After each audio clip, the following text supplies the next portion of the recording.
നമസ്കാരം.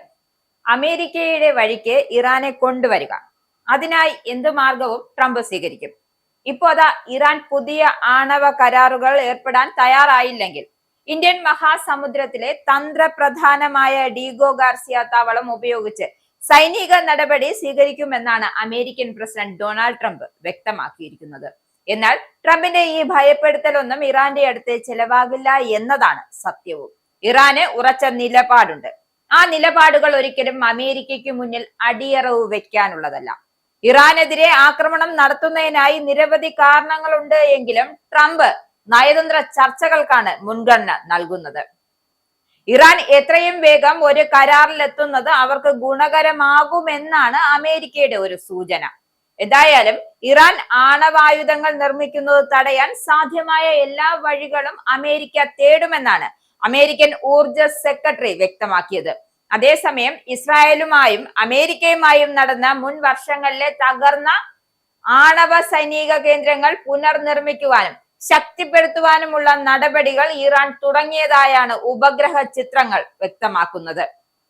ഇത് മേഖലയിൽ വീണ്ടും ഒരു സംഘർഷ സാധ്യത വർദ്ധിപ്പിക്കുന്ന ഒരു സൂചന കൂടിയാണ്.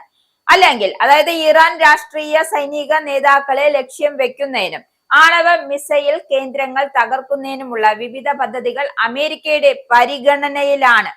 ഭരണകൂടത്തെ അട്ടിമറിക്കുന്ന തരത്തിലുള്ള വലിയ ആക്രമണങ്ങൾ മുതൽ പരിമിതമായ വ്യോമാക്രമണങ്ങൾ വരെയുള്ള സാധ്യതകളാണ് ട്രംപിന് മുന്നിലുള്ളത്. 2003 ഇറാഖ് അധിനിവേശത്തിനു ശേഷം മിഡിൽ ഈസ്റ്റിൽ നടക്കുന്ന ഏറ്റവും വലിയ സൈനിക വിന്യാസമാണ് ഇത്. അത്യാധുനിക F-35, F-22 യുദ്ധവിമാനങ്ങൾ, USS ജെറാൾഡ് ആർ ഫോർഡ് എന്നീ വിമാനവാഹിനി കപ്പൽ എന്നിവ ഉൾപ്പെടെ വൻ സന്നാഹമാണ് അമേരിക്ക മേഖലയിൽ ഒരുക്കിയിരിക്കുന്നത്.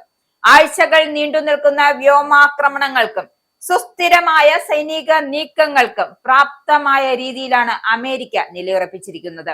മേഖലയിൽ നിലനിൽക്കുന്ന ഈ സൈനിക സന്നാഹം ഏതു നിമിഷവും ഒരു വലിയ ഏറ്റുമുട്ടലിലേക്ക് നയിച്ചിരിക്കാമെന്നാണ് വിദഗ്ധർ വിലയിരുത്തുന്നത്.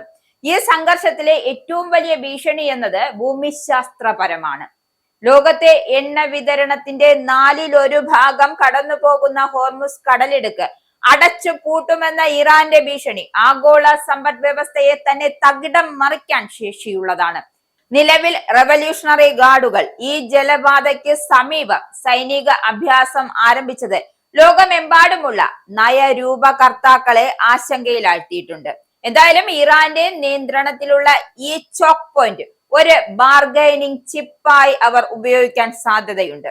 നിലവിലെ ഈ സാഹചര്യത്തിൽ ഒരു അപ്രതീക്ഷിത സൈനിക നീക്കമോ അല്ലെങ്കിൽ തെറ്റായ ഒരു ആശയവിനിമയമോ പൂർണ്ണമായ തോതിലുള്ള പ്രാദേശിക യുദ്ധത്തിലേക്ക് നയിച്ചേക്കാം എന്നാണ് സൂചന. ഏതായാലും ട്രംപിന്റെ പ്രവചനാതീതമായ നയങ്ങളും ഇറാന്റെ വിട്ടുവീഴ്ചയില്ലാത്ത നിലപാടുകളും ചർച്ചകളെ കൂടുതൽ സങ്കീർണമാക്കുകയാണ് ചെയ്യുന്നത്.